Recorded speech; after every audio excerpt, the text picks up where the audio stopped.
My name basically is fine, yeah. So I'm Nomad. I know it's difficult for many people to pronounce my name. I'm Belgian. I'm not French, okay, although I speak French. I'm living in Hong Kong for 6 years now. Set up my company 2 years ago.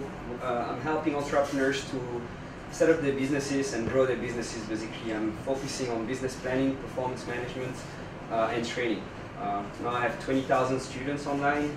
I'm animating a small group of 1,000 entrepreneurs in Hong Kong, so we have a lot of workshops on business modeling, business planning, financial modeling, etc. So today we'll be talking about, we'll talk a little bit about why Hong Kong, but as I realized John talked a lot about it, I will go quite fast about it, right? Then I will show you how to set up a limited in Hong Kong. So that's kind of the boring part of the talks, I guess, today, but it's kind of nice to know how to do it and what are the elements you have to look at. Then we'll look at how to maintain your business in Hong Kong, and then I will talk a little bit about specificities of doing business in Hong Kong, which is mainly, I would say, the networking part. A lot of people coming from the US or Europe comes with some idea of selling or business development, and they don't get how business is being made here in Hong Kong. So I will just speak a little bit about that. So the first thing is, why Hong Kong? I had a nice video there, but okay, it doesn't work. So what I will do is just wrap it up quickly. Actually, most of the thing inside the video is what John has been talking about, so that's quite good news. The first thing is that it's easy. I'm Belgian. I set up a company in Belgium. It lasts 3 months, you know. I get fed up. I made money, I give everything to the government, I had to do papers all the time, you know. It was not even a limited company, it was just an unlimited company for me to be able to, you know, give some trainings to a few clients I had. It was a catastrophe. It was just like papers after papers, stuff I had to do all the time, you know, and I hate it. It was an administrative nightmare. Hong Kong is simple. And the other thing also, it's Hong Kong, you can hire somebody to do that. Extremely cheap. And he does all your papers. So for me, I never touch a paper in my company. I'm working with a business center, and each time, I mean, I touch the paper, but just to take it and give the box to my accountant or company sec and so on, and they do everything for me. So this is something I really like about Hong Kong. Setting up the business takes no time. Taxes are simple. You don't have like, you know, back home we have tax on everything. Oh, you have a camera. Good, we tax the camera. You have a water bottle. Oh, you have a tax on the water. You have, no matter what, they will tax it. Here they just tell you, okay, this is the rate and you pay it. That's it, you know. So this is something I really like personally in Hong Kong. Another element is China. Okay, so China is just next door. I mean, we take a train or basically a plane from here, and we get to China, and we have all the biggest place in China for sourcing. I have no background in sourcing. I'm actually sourcing water heater for Morocco. I'm sourcing some, what he asked me just now, like a robot, household robot. What else? Yeah, kettles.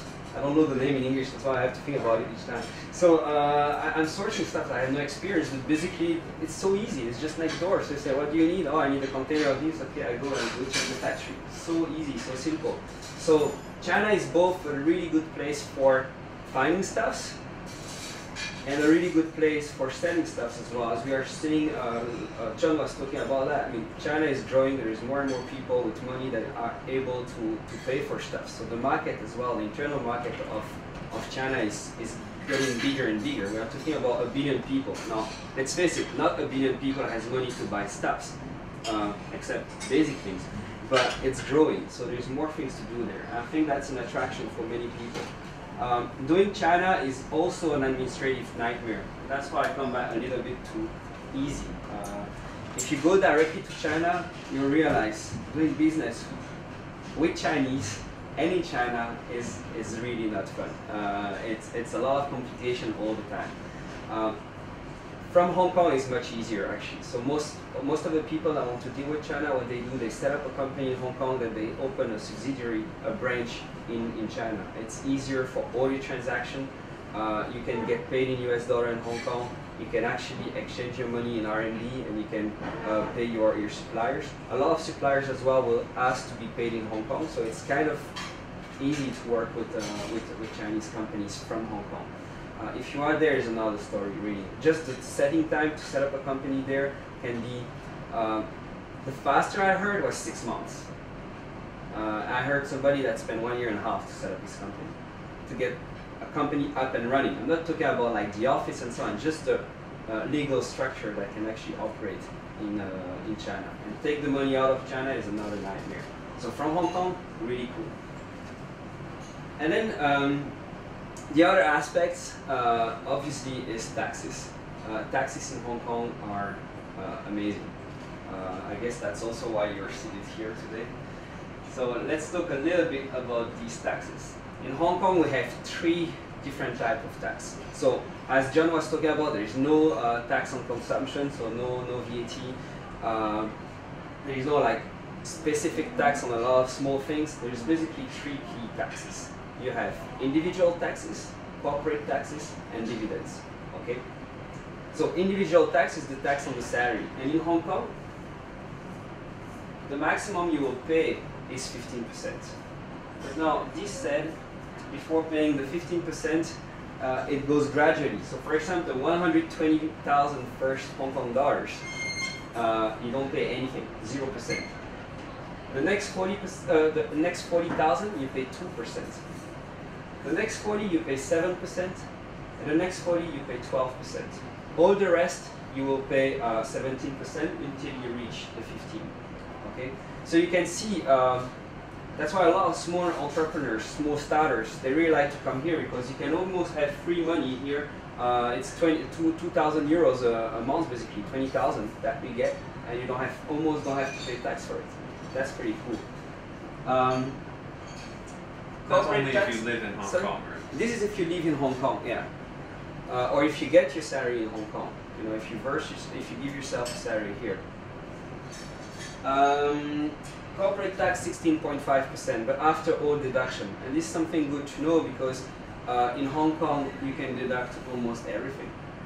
Back home, you know, for example, you want to have a car and put it inside your company, you know, you cannot deduct 100% of the car. They will have like some threshold. Here, you can. Other things, you know, you want to have a trip to Thailand to relax, get a spa or something, you can put it inside the company. It just says business trip. It's okay, it's alright, you know, there's no problem here. You like to do gym, you know, and you have a membership in the gym, and put it inside the company as well. I say, you know what, I'm a business guy, I need to keep fit. Obviously, I don't use this possibility. But it's something you can do. So it's really cool. You can really deduct a lot of things inside your company. Is that why most of the banks give the bankers that come over here huge apartments and homes because they can rent it out to them? Yeah, you can also do that. Yeah, that's another thing with Hong Kong. The business don't have business scopes. So basically, my business do business consulting. Okay, but I have been trying a small thing. I source some leather bags in China. Then after, I'm helping some people with sourcing as well with Morocco, basically, like we do like house appliance. And I'm helping some company to set up in Hong Kong as well, a French company that wants to speak in French. And basically, you see, all this is completely different. Imagine if I make a big amount of money at once and I say, hey, let's do property as well. I can do it too, inside the same company if I want, you know, and I can just reinvest. So that's very nice as well. Now, I said there is dividend as well. It's not true. There is no dividend in Hong Kong, 0% tax on dividends, which basically means you make your money, you get yourself a salary, pay your taxes, and after all the money you make, you can just take it outside. Now, I don't know where all of you are from. I have seen Canadians, Scottish, some Americans as well, right? Yeah, so you will have to see with your individual country, see how it works, if you can bring this money back home. In my case, it's amazing, I can. As a Belgian, maximum I will pay 5% tax on everything that has been taxed in Hong Kong because of the double taxation agreement. In my case, it's a good double taxation agreement. For many countries, it's not. So you will see a lot of double taxation agreement between Hong Kong and other countries. In many cases, it's not good for you if they have this double taxation. In my case, it is, but you know, this is individual. I think I have to talk with your accountant for that.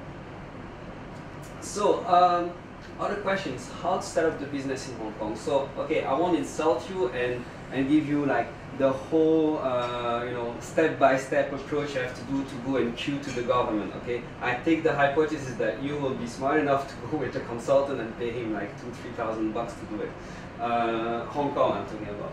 But I think it's good to know what has to be included, because you will find a lot of consultants in Hong Kong incorporating businesses. But not all of them are good actually, and a lot of them are really tricky. So I want to show you here like what you have to look at when you set up the business, what will be, what you have to look at, and also when you talk to the consultant, you will be able to understand the different terminology that he will use. You know, and say, oh, you need a ComSec. So what's a ComSec? You know? So the requirements. First, you need a company name. It makes sense. XYZ Limited. Okay, so everything has to go with limited at the end. You have to check that the name doesn't exist yet in the company registry, but the consultant will do that for you. One thing you have to know in Hong Kong is this is not equivalent to a trademark. Okay, so if you have a business that has a trademark, you do, I don't know, clothing or something like that, make sure you protect your trademark as well, because having the company name is not enough to protect your trademark.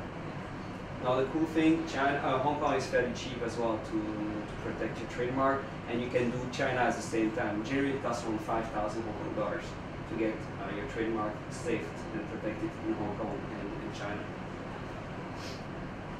You need 1 shareholders, so there's no need to have like 2-3 partners. You can just be yourself and yourself.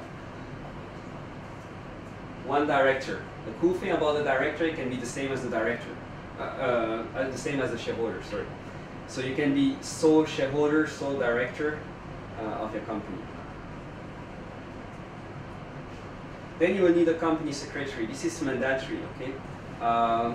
It can be either a Hong Kong resident or a company. I really advise you to go with a company that knows what to do, because the job of the company secretary for a small business is not too big, you know, they don't have much to do. But if it's not done properly, you may have problem with the government, you know, and you want to avoid that. It's very cheap to take a good company. I will talk about the pricing afterwards, actually, to give you an idea. So it's not, I'm not saying anything, I'm just telling you more or less like how much it may cost you. Then you need a capital, 1 Hong Kong dollars minimum, okay? So the common practice actually is to release 10,000 shares of 1 Hong Kong dollars, okay? Because this gives you some flexibility afterwards if you want to have a new partners coming in, or, you know, you never know. And anyway, 10,000 in Hong Kong dollars in capital is not really much. But in theory, you can just have 1 Hong Kong dollars. You need a registered address in Hong Kong. And the good news is like this registered address can be virtual. So you don't need to have an office. You can actually have a virtual address, and basically when people call, the guy will just pick up the phone and say your name, but it's not really your office. So that's quite nice as well. Now what you have to provide for a consultant to be able to do these jobs, it's not much actually. You need 3, normally they will ask 3 names of company. Why 3 is because maybe the first one is taken or the second one is taken as well, you know, so normally you won't give 3 names that are already taken, you know. You will need to provide the name of the shareholders, the address, and the Hong Kong ID or passport in your case, most likely. Okay. Just a copy actually. And you need to provide the address inside or outside Hong Kong, so it can be in your home country, no problem, but they want an address. In the past, a company could be sole shareholder of a Hong Kong company. Nowadays, it's not possible anymore. So you will have to provide 1 name. Okay, this is for all the money laundering things, and you know they are kind of afraid, so they want to see 1 real person inside the company. Okay, so now how much it will cost you more or less, just for you to have an idea. The incorporation is a fee from the government, so no matter who you work with, it's the same. It's 1,720 Hong Kong dollars. Business registration is 2,250. You have to pay it annually. It's also to the government. Then you have what we call a green box. The green box is a box in green color with all your documents inside. Okay, and yeah, that's something you need, you know, it's also mandatory. Registered address, okay, so we'll talk about it. This is around 1,000.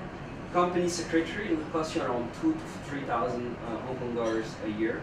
Don't go with those guys that will charge you more than that. It's unless they have meeting with you with Veuve Clicquot, you know, champagne, you know, in a nice hotel. There's no point to pay more than 3,000 bucks. It's useless. And then you have certified true copies. Make sure they include that inside. If not, you will have to run after your true copies to open a bank account because you will need them to open a bank account in Hong Kong. So basically, you see at this moment around 9 to 12,000 Hong Kong dollars. Most of the time, they will try to shrink the amount and they will give you a price of minimum 6,500. If you see a price under 6,500, there is something wrong. Maybe they don't include the incorporation or business registration. Maybe they don't include the green box. Maybe there's something missing, most likely, because they have zero margin there. What's a green box? Sorry?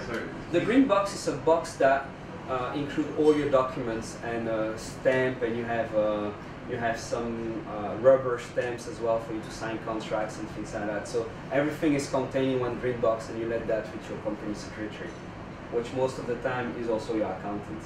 Okay, so that's what it will cost you more or less to set up the business. So count like 6,500 to 10,000. Again, there is no point to pay more than that, unless you really like a certain a lawyer or certain, you know, big four company.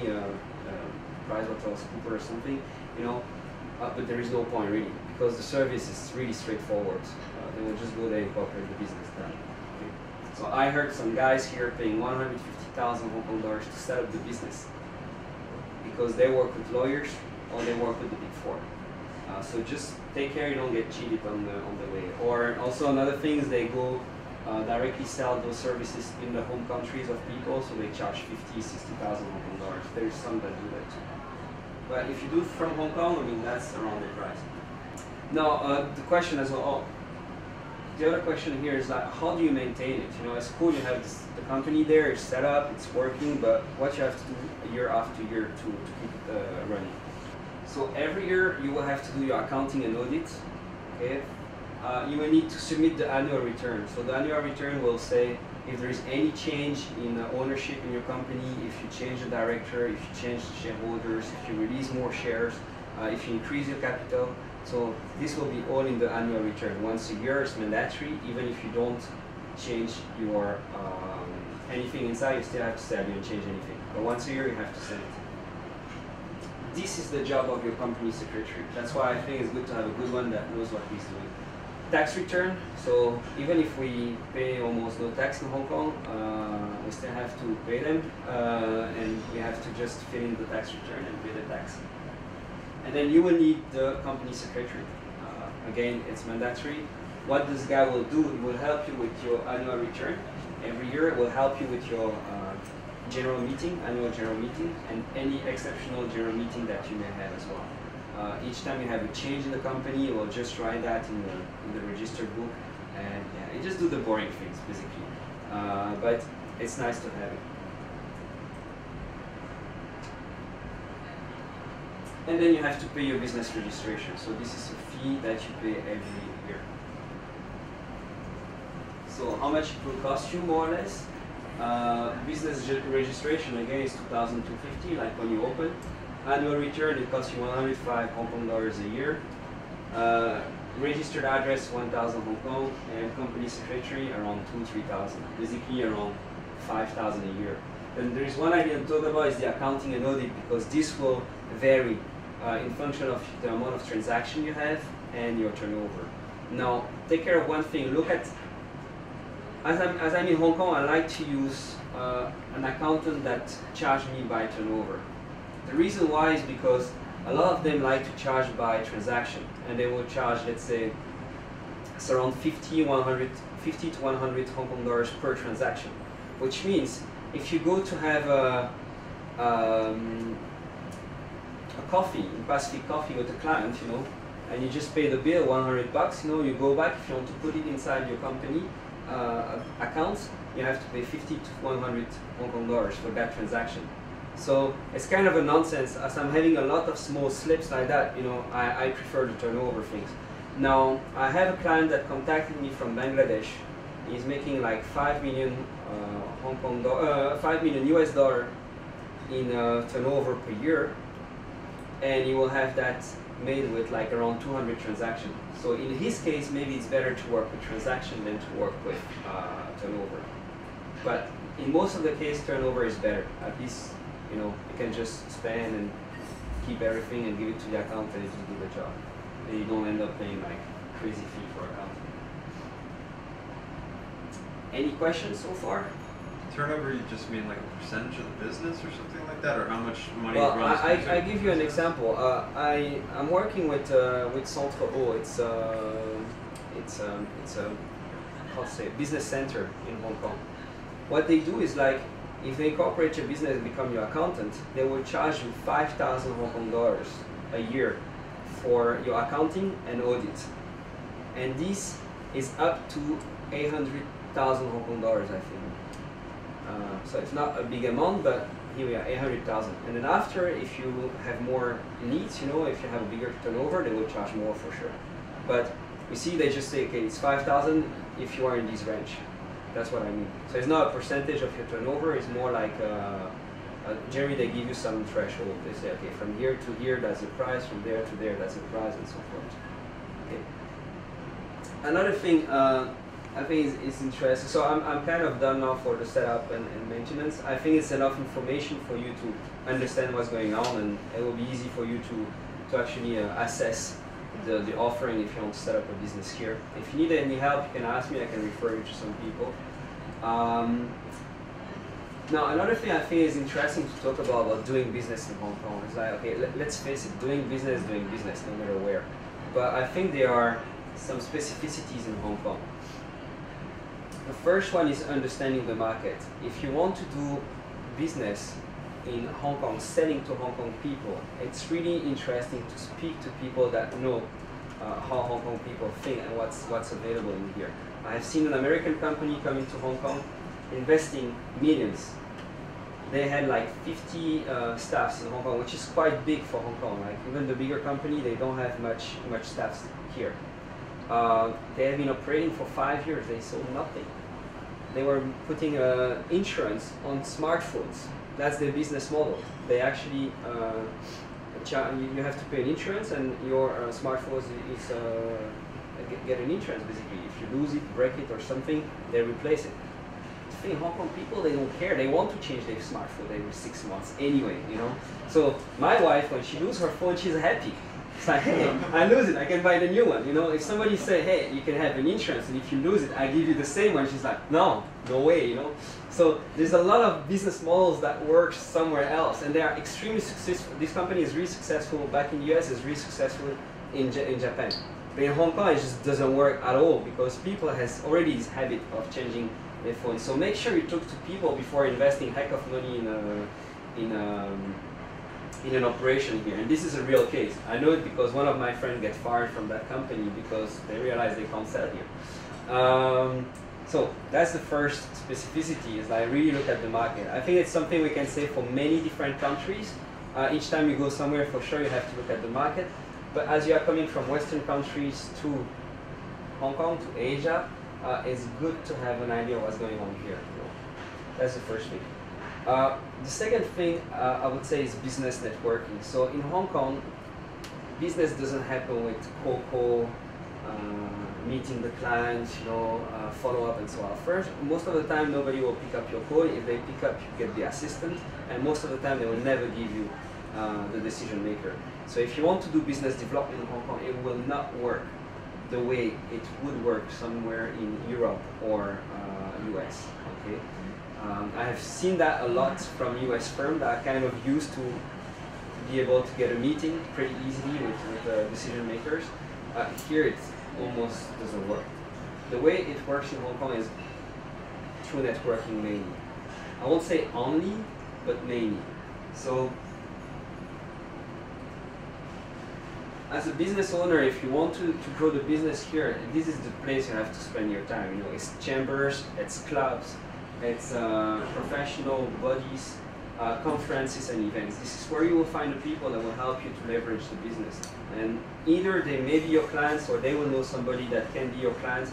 And it's kind of this club kind of relationship that helps you to build the business. So it's most of it is through networking. So if you think I will put together a nice marketing plan and target all these and these companies, unless you have a good networking plan behind it, it will be really, really tough, I can tell you. So this is more if you have a business development perspective for Hong Kong.